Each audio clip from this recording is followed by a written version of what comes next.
Assalamualaikum warahmatullahi wabarakatuh. Perkenalkan, nama saya Fedia Putri Syahrani, mahasiswa Pendidikan Matematika semester 2 UIN Sunan Ampel, Surabaya. Di sini saya akan menjelaskan tentang modernisasi dan kontekstualisasinya di lingkungan sekitar.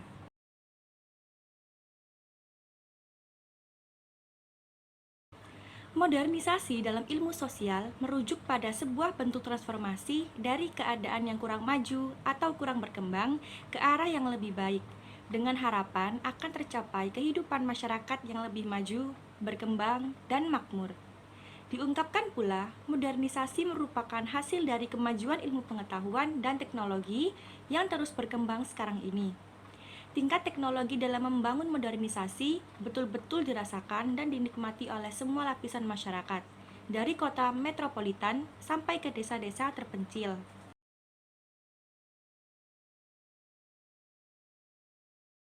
Surjono Sukanto mengemukakan bahwa sebuah modernisasi memiliki syarat-syarat tertentu, yaitu sebagai berikut.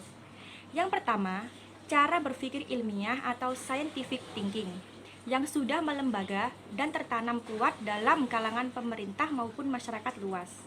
Yang kedua, sistem administrasi negara yang baik, yang benar-benar mewujudkan birokrasi. Yang ketiga, sistem pengumpulan data yang baik dan teratur, yang terpusat pada suatu lembaga atau badan tertentu. Yang keempat, penciptaan iklim yang menyenangkan dan masyarakat terhadap modernisasi dengan cara penggunaan alat-alat komunikasi massa. Dan yang kelima, tingkat organisasi yang tinggi, terutama disiplin diri.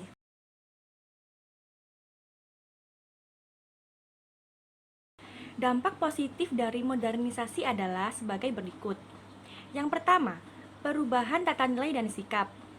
Adanya modernisasi dalam zaman sekarang ini bisa dilihat dari cara berpikir masyarakat yang irasional menjadi rasional. Yang kedua, berkembangnya ilmu pengetahuan dan teknologi.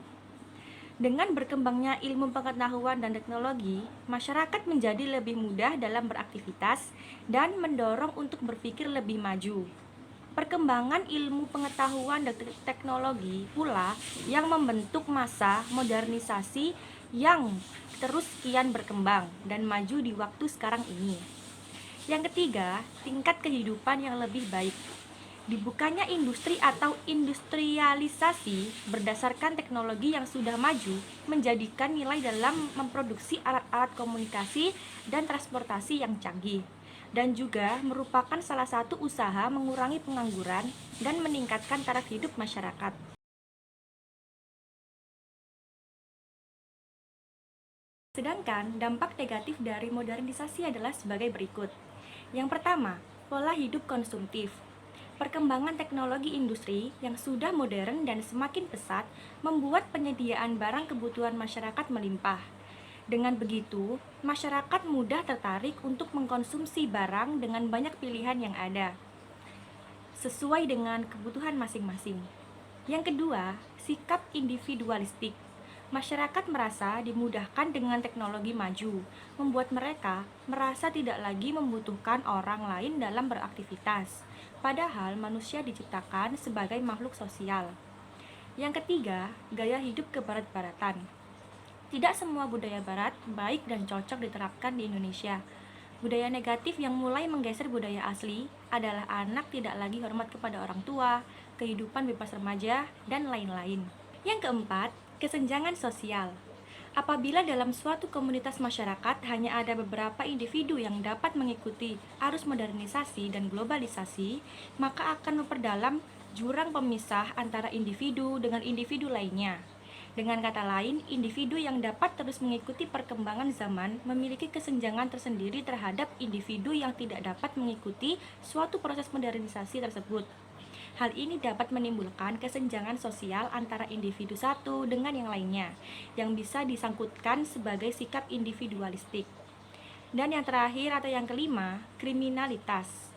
Kriminalitas sering terjadi di kota-kota besar karena mempunyai rasa kekeluargaan, sikap yang individualisme, adanya tingkat persaingan yang tinggi, dan pola hidup yang konsumtif.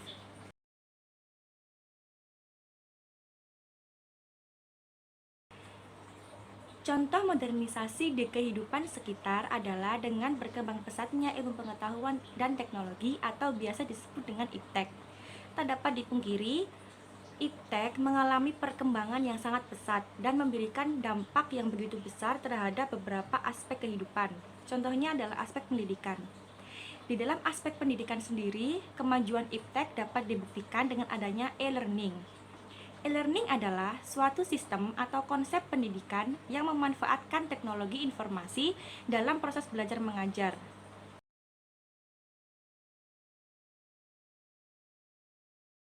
Karakteristik e-learning menurut Nur Salam adalah: 1. Memanfaatkan jasa teknologi elektronik. 2. Memanfaatkan keunggulan komputer, yaitu digital media dan computer networks.